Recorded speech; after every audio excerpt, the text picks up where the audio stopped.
శ్రీరామ్. కలియుగ ప్రత్యక్ష దైవమైన శ్రీ వెంకటేశ్వర స్వామి వారు కొలువైన తిరుమల తిరుపతి దేవస్థానంలో స్వామివారి లడ్డు ప్రసాదంలో కల్తీ జరిగిందన్న వార్త యావత్ భారతదేశంలో ఒక సంచలనం రేపింది.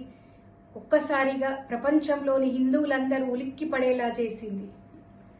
మరి లడ్డు ప్రసాదం, శ్రీవారి లడ్డు ప్రసాదంలో ఎంత విశిష్టత పవిత్రత ఉందంటే, వేరే వాళ్ళు వెళ్ళి మనకు ప్రసాదం ఇచ్చినా మనం దాన్ని దేవుని దగ్గర కొంచెం పెట్టి స్నానం చేసి కాళ్ళు చేతులు కట్టుకొని దాన్ని కళ్ళకు అద్దుకొని స్వీకరిస్తాం. అంత పవిత్రమైంది. అంతేందుకు, మేము చిన్నతనంలో మా గ్రామంలో నానమ్మ వాళ్ళ ఊరిలో వెళ్తుంటిమి. అక్కడ ఎవరైనా తిరుపతి వెళ్ళి వస్తే అందరూ కలిసి, ఊర్లో ఉన్న వాళ్ళందరూ కలిసి వాళ్ళను స్వాగతించి ఒక పవిత్రమైన స్థలంలో ఆ లడ్డు నుంచి ఒక మంచి రోజు చూసుకొని సత్యనారాయణ వ్రతం చేసి ఊరందరికీ కొద్దిగా ప్రసాదం ఇచ్చేవారు. మేము కూడా లైన్లో నిల్చొని ఆ ప్రసాదం కొంచెమే వస్తుండే దాన్ని కళ్ళకద్దుకొని తింటే ఎంతో అనుభూతి. అది ఆ ప్రసాదానికి అంత విశిష్టత, అంత పవిత్రత ఉంది. మరి అలాంటి స్వామివారి ప్రసాదంలో ఈరోజు కల్తీ జరిగిందంటే చాలా బాధాకరం. మరి పవన్ కళ్యాణ్ గారు అన్నారు, మన సనాతన ధర్మాన్ని మనం కాపాడుకోవాలి, మనకు హిందూ బోర్డు అవసరము అని.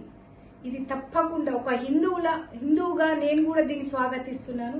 మనకు తప్పనిసరిగా ఒక హిందూ బోర్డు అన్నది అవసరం.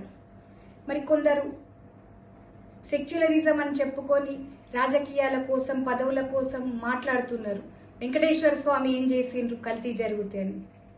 అరే నాన్న, మనం తిరుపతి వెళ్తాం, దేవుణ్ణి మొక్కుతాం, కోరికలు తీరినాక వెళ్ళి స్వామివారికి సమర్పించుకుంటాం, మనం మొక్కిన మొక్కులు తీర్చుకుంటాం.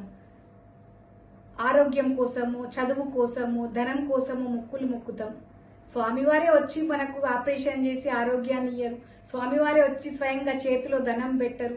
స్వామివారే వచ్చి మనకి ఏం ఎగ్జామ్ రాసి మనల్ని ఫస్ట్ క్లాస్ పాస్ కానియరు.